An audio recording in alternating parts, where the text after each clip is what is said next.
कानपुर में एसपी अध्यक्ष अखिलेश यादव ने प्रदेश सरकार को कानून व्यवस्था के मसलों पर घेरा है, जमकर निशाना साधा है। अखिलेश यादव ने कहा है, मौजूदा सरकार में यूपी पुलिस पूरी तरह से बेलगाम हो गई है।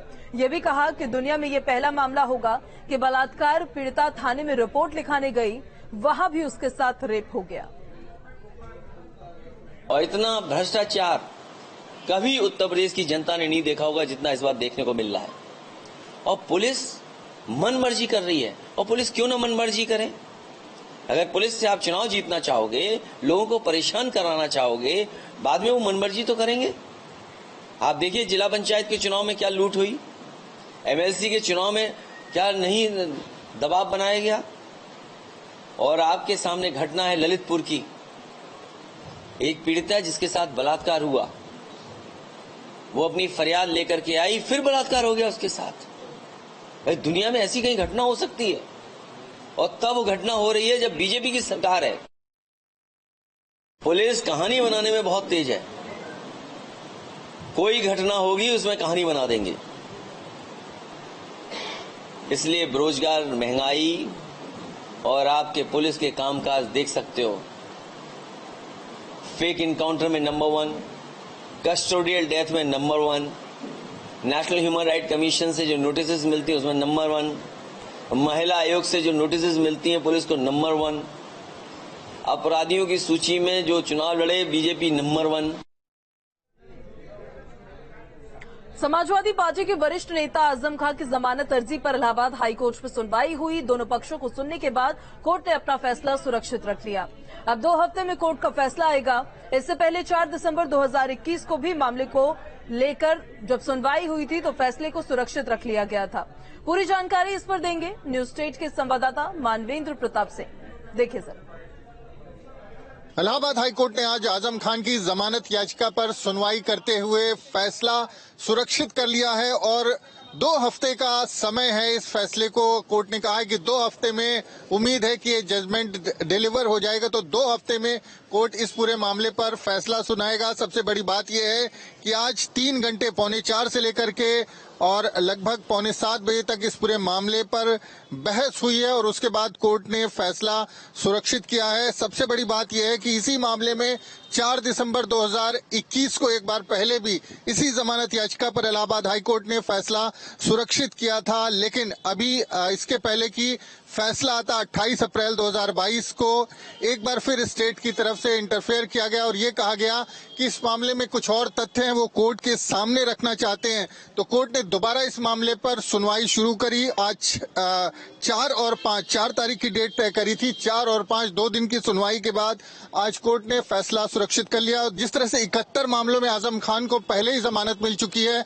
और ये 72वां मामला है, तो इस मामले में जमानत मिलने के बाद आजम खान जेल में रहेंगे या जेल के बाहर आएंगे ये तय हो जाएगा, क्योंकि ये आखिरी मामला है। बाकी के 71 मामलों में आजम खान को जमानत मिल चुकी है और अगर इस 72वें मामले में भी आजम खान को जमानत मिल जाती है तो आजम खान की रिहाई का रास्ता साफ हो जाएगा। प्रयागराज से वीडियो जर्नलिस्ट विवेक श्रीवास्तव के साथ मानवेंद्र प्रताप सिंह, न्यूज स्टेट उत्तर प्रदेश। बहुत से तर्क हैं, बहुत डिटेल में। अब इतना टाइम इस वक्त नहीं है कि आपको पूरी डिटेल बताई जा सके। मेन शॉर्ट में यही है कि शुरू से ये इन्वॉल्व थे इसमें और 2003 से लगातार ये कोशिश कर रहे थे इस बात की कि किसी तरह से ये जमीन हथियाई जाए और उसमें ये कामयाब भी हुए, लेकिन अल्टीमेटली ये नहीं कामयाब हो पाए। रामपुर में केंद्रीय मंत्री स्वतंत्र देव सिंह वाल्मीकि बस्ती में भोजन करते हुए नजर आए। एक छोटे से बच्चे के जन्मदिन में वो शामिल हुए। इस दौरान उन्होंने मासूम बच्ची को एक गुड़िया गिफ्ट की। वहीं दूसरी तरफ मंत्री कार्यक्रम में शामिल हुए जिसमें स्कूल चलो अभियान को बढ़ावा दिया गया। इस दौरान उन्होंने पोषक आहार भी बांटा और ये भी कहा कि सरकार की योजनाएं जनता तक पहुंचे, इस उद्देश्य से मैं लखनऊ से रामपुर आया हूं।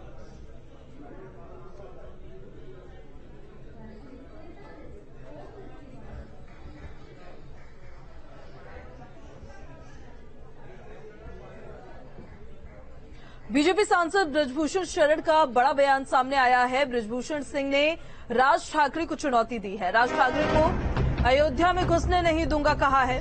अयोध्या आने से पहले उत्तर भारतीयों से माफी मांगे राज ठाकरे, ऐसा कहते वो नजर आए हैं। बड़ी जानकारी इस वक्त की आपको दे रहे हैं। बड़ा बयान सामने आया है। बीजेपी सांसद ने राज ठाकरे को चुनौती दी है, बयान दिया है कि अयोध्या में वो उनको घुसने नहीं देंगे। पहले उनको उत्तर भारतीय लोगों से माफी मांगनी होगी, उसके बाद उनको अयोध्या में एंट्री मिलेगी।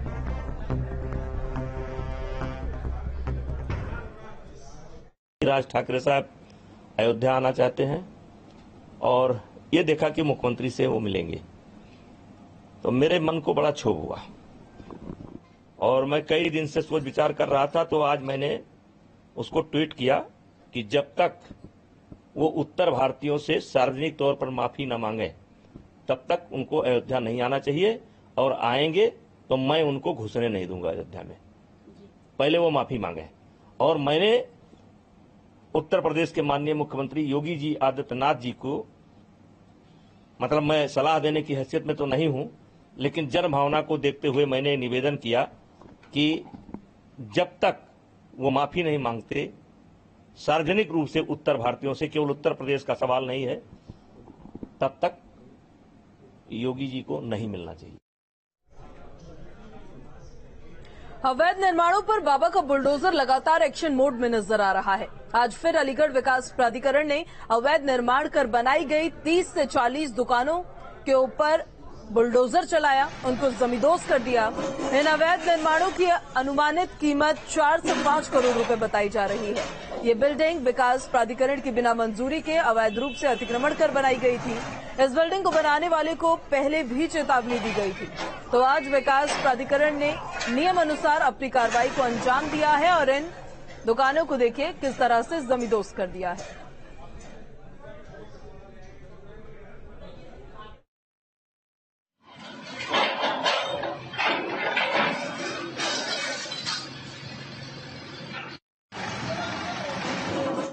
ये जो इन्होंने निर्माण किया है, ये पूर्णतः रोड वाइडनिंग में अवैध रूप से निर्माण किया गया था और ये इसने 3 मंजिला ये निर्माण कर लिया है, जिसपे कोई सैंक्शन प्राधिकरण से नहीं है। संपूर्णतः अवैध निर्माण है। इस अवैध निर्माण को पहले भी चेतावनी दी जा चुकी, परसों इसको मुनादी करा दी गई थी कि आप स्वयं हटा लें।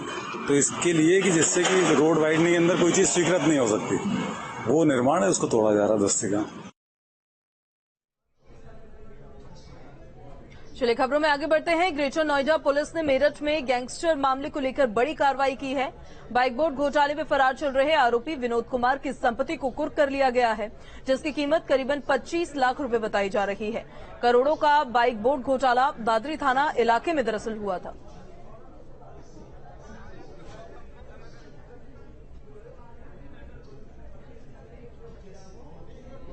दिनांक 17/12/2021 के अनुपालन में मुकदमा अपराध संख्या 697/2020 थाना दादरी से संबंधित अभियुक्त विनोद कुमार की पत्नी रूमा निवासी मकान नंबर 3707 कल्याण सिंह होली चौक डिकौली थाना मवाना मेरठ की संपत्ति कृषि भूमि खसरा नंबर 17 रकबा 0.4130 हेक्टेयर भाग रकबा 0.379 हेक्टेयर स्थित ग्राम नगला जरीफ परगना हस्तिनापुर तहसील मवाना मेरठ को धारा 14(1) गैंगस्टर एक्ट के तहत कुर्क किया जाता है। सभी लोगों को हिदायत किया जाता है कि कोई भी व्यक्ति इस बोर्ड अथवा जमीन के साथ किसी प्रकार का कोई छेड़छाड़ नहीं करेगा। महादेव की नगरी काशी में सभी अपनी मुक्ति यानी कि मोक्ष प्राप्ति की इच्छा रखकर आते हैं। ऐसे में अब काशी के मणिकर्णिका घाट पर आधुनिक लकड़ी का शवदाह बनाया जा रहा है। ये न सिर्फ सनातन परंपरा का संरक्षण करेगा बल्कि पर्यावरण को भी स्वच्छ रखेगा। इस पर एक रिपोर्ट दिखाते हैं आपको। वाराणसी में अब सनातन नियमों का पालन करते हुए आधुनिक तकनीक का इस्तेमाल भी शवदाह के लिए किया जाएगा। यहाँ पर एक संस्था के सहयोग से और सरकार के साथ सहयोग देते हुए एक ऐसा प्लेटफॉर्म बनाया जा रहा है जहाँ पर सनातन धर्म को बरकरार रखते हुए लकड़ियों से ही शवदाह होगा। पर वो शवदाह जब होगा तो उसके जो एयर पोल्यूशन होते हैं उसके द्वारा वो एयर पोल्यूशन नहीं होगा, बल्कि चिमनियों के ऊपर एक फुहारा लगाया जाएगा और एक नई तकनीक लगाई जाएगी, जिससे जो एयर पोल्यूशन जो आप देख सकते हैं यहाँ पर शवदाह करने के दौरान जो कण उड़ रहे हैं वो कण नहीं उड़ेंगे और एयर क्वालिटी इंडेक्स को मेंटेन रखा जाएगा। काशी के महाशमशान मणिकर्णिका घाट पर आधुनिक लकड़ी का शवदाह गृह बनाया जा रहा है। नई तकनीक से शवदाह गृह में कम लकड़ी का इस्तेमाल होगा, वहीं प्रदूषण से भी मुक्ति मिलेगी। एक प्रणाली बनाई है जिसमें लकड़ी का ही प्रयोग होता है, लेकिन लकड़ी का प्रयोग उसमें काफी कम मात्रा में होता है। प्लस सबसे इम्पोर्टेंट बात है उसमें जो वायु में जो पार्टिकुलेट मैटर है उनका जो वायु में इमिशन है उसको काफी हद तक वो कंट्रोल कर लेता है। सामान्य तौर पर शवदाह के लिए लगभग 3 क्विंटल लकड़ी का प्रयोग होता है और 3 से 4 घंटे में ये संपन्न होता है, लेकिन इस तकनीक से ये 1 से 1.5 घंटे में खत्म हो जाएगा। पहले चरण में 2 प्लेटफॉर्म यहाँ पर बनाए जा रहे हैं जिस पर इस तरीके का अंतिम संस्कार किया जाएगा और इसकी कामयाबी को देखते हुए धीरे धीरे इसकी संख्या और बढ़ाई जाएगी। यानी कि वाराणसी के महाशमशान में अब पर्यावरण को बचाने के साथ साथ सनातन धर्म को बरकरार रखते हुए शवदाह करने की तैयारी की जा रही है।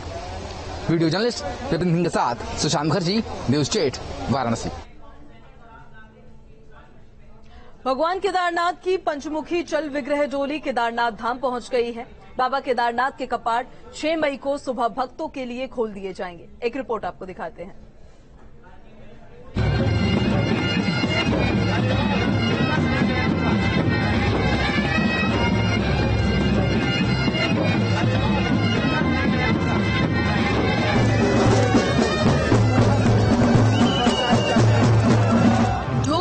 बजाने के साथ भगवान केदारनाथ की पंचमुखी चल विग्रह डोली केदारनाथ धाम पहुंची।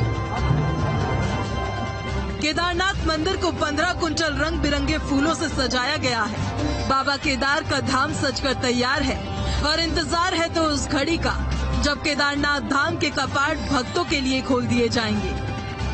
मां गौरी से विदा लेकर भगवान शंकर कैलाश के लिए निकल पड़े। गौरी मंदिर में भगवान भोलेनाथ और मां गौरी की पूजा अर्चना के बाद डोली रवाना हुई जो अपने गंतव्य स्थान केदारनाथ धाम पहुंची। इस डोली की अगुवाई इस बार मराठा रेजिमेंट की 11वीं बटालियन का बैंड दस्ता कर रहा है, जिसने डोली के प्रस्थान से पहले गौरीकुंड में शानदार प्रस्तुति दी थी। बाबा केदार के कपाट 6 मई को खुलने जा रहे हैं और उससे पहले आप देखिए गौरीकुंड मंदिर में आपको मराठा रेजिमेंट की 11th बटालियन की ओर से तमाम जो जवान हैं उनकी ओर से बैंड प्रस्तुति इस वक्त देखने को मिल रही है।